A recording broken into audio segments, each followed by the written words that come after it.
go live, young man. Hi! Hi! I'm telling my munchkin. I got one munchkin here. Say hi, munchkin. Hi. Put your head up in your arm or something so people can see you.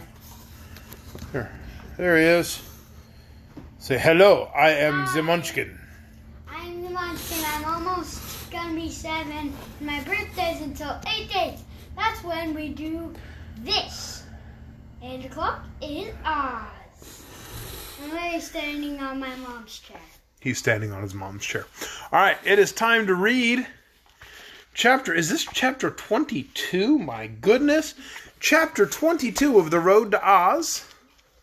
It's called Important Arrivals. Everybody showing up for Ozma's birthday party. Let's see who shows up in the chapter called Important Arrivals. Who are the important arrivals, Arthur? I don't know. Let's find out. Sit up, please. First entered a band of Rills, R-Y-L, from the Happy Valley. All merry little sprites like fairy elves. A dozen crooked nooks followed from the great forest of Burzee. They had long whiskers and pointed caps and curling toes, yet were no taller than Button-Bright's shoulder. With this group came a man so easy to recognize and so important and dearly loved throughout the known world that all present rose to their feet and bowed their heads in respectful homage, even before the High Chamberlain knelt to announce, "The most mighty and loyal friend of children, His Supreme Highness, Santa Claus," said the Chamberlain in an awed voice.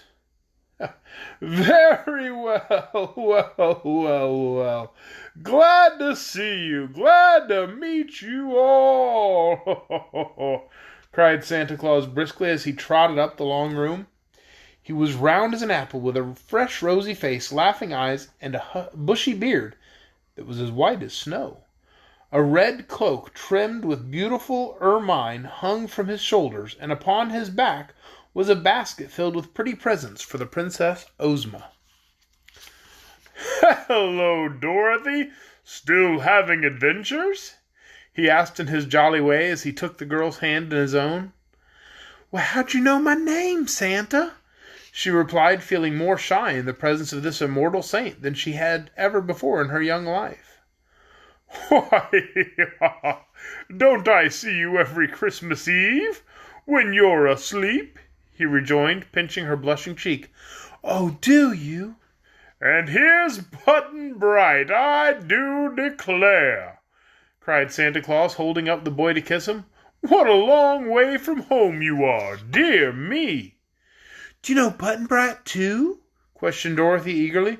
"Indeed I do. I visited his home several Christmas Eves." "And do you know his father?" asked the girl. "Certainly, my dear. Who do you suppose brings him his Christmas neckties and stockings?" with a sly wink at the wizard. "Then where's he live? We're just crazy to know, 'cause Button-Bright's lost," she said. Santa laughed and laid his finger aside of his nose, as if thinking what to reply. He leaned over and whispered something in the wizard's ear, at which the wizard smiled and nodded as if he understood. Now Santa Claus spied Polychrome and trotted over to where she stood. "Seems to me the Rainbow's Daughter is farther from home than any of you," he observed, looking at the pretty maiden admiringly. "I'll have to tell your father where you are, Polly, and send him to come get you." "Please do, dear Santa Claus," implored the little maid beseechingly. "But just now we must all have a jolly good time at Ozma's party," said the old gentleman, turning to put his presents on the table with the others already there. "It isn't often I find time to leave my castle, you know, but Ozma invited me, and I just couldn't help coming to celebrate the happy occasion." "Well, I'm so glad," exclaimed Dorothy. "These are my Rills," pointing to the little sprites squatting around him. "Their business is to paint the colors of the flowers when they bud and bloom. But I brought the merry fellows along to see Oz, and they've left their paint pots behind them. I also brought these crooked nooks whom I love.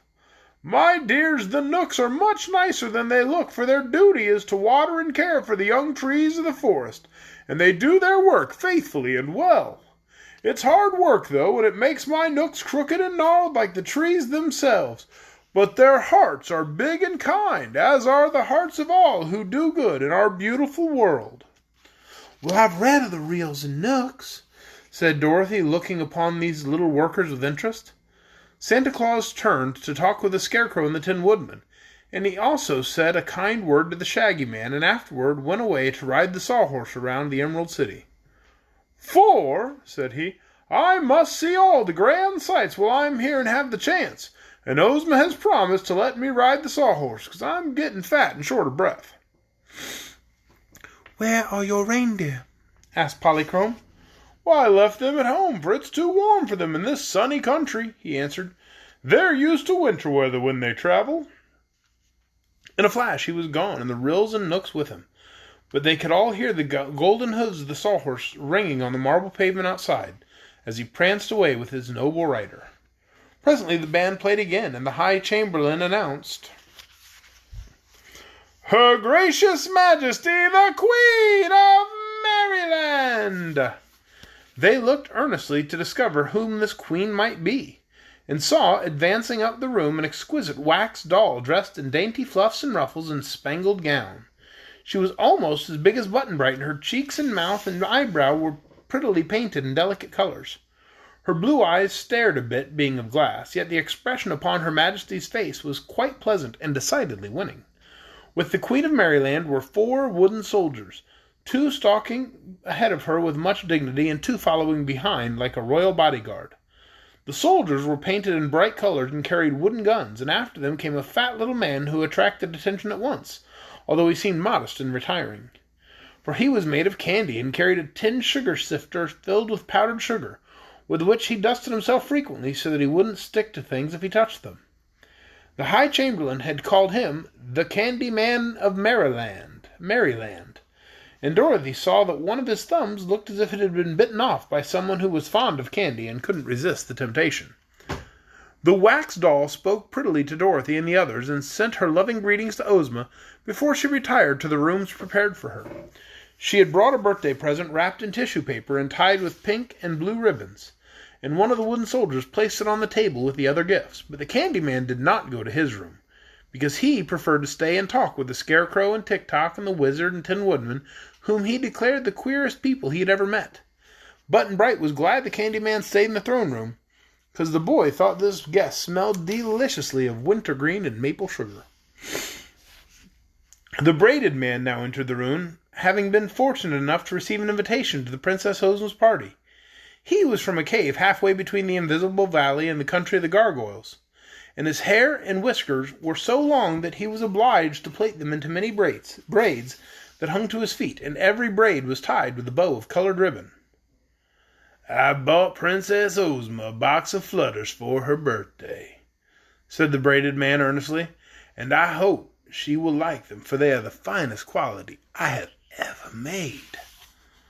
"Well, I'm sure she'll be greatly pleased," said Dorothy, who remembered the Braided Man well, and the Wizard introduced the guest to the rest of the company, and made him sit down in a chair and keep quiet, for, if allowed, he would talk continually about his flutters. The band then played a welcome to another set of guests, and into the throne room swept the handsome and stately Queen of Ev. Beside her was young Evardo, and following them was young King Evardo. And following them came the entire royal family of 5 princesses and 4 princes of Ev. The kingdom of Ev lay just across the deadly desert to the north of Oz, and once Ozma and her people had rescued the Queen of Ev and her 10 children from the Gnome King, who had enslaved them. Dorothy had been present on this adventure, so she greeted the royal family cordially, and all the visitors were delighted to meet the little Kansas girl again.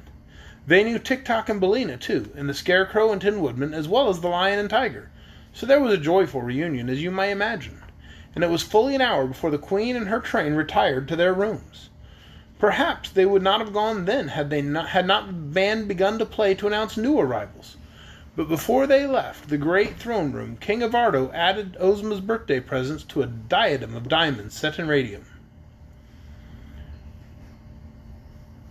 The next comer proved to be King Renard of Foxville, or King Dox, as he preferred to be called.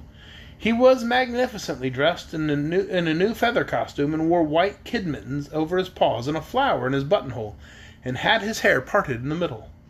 King Dox thanked Dorothy fervently for getting him the invitation to come to Oz, which he all his life had longed to visit.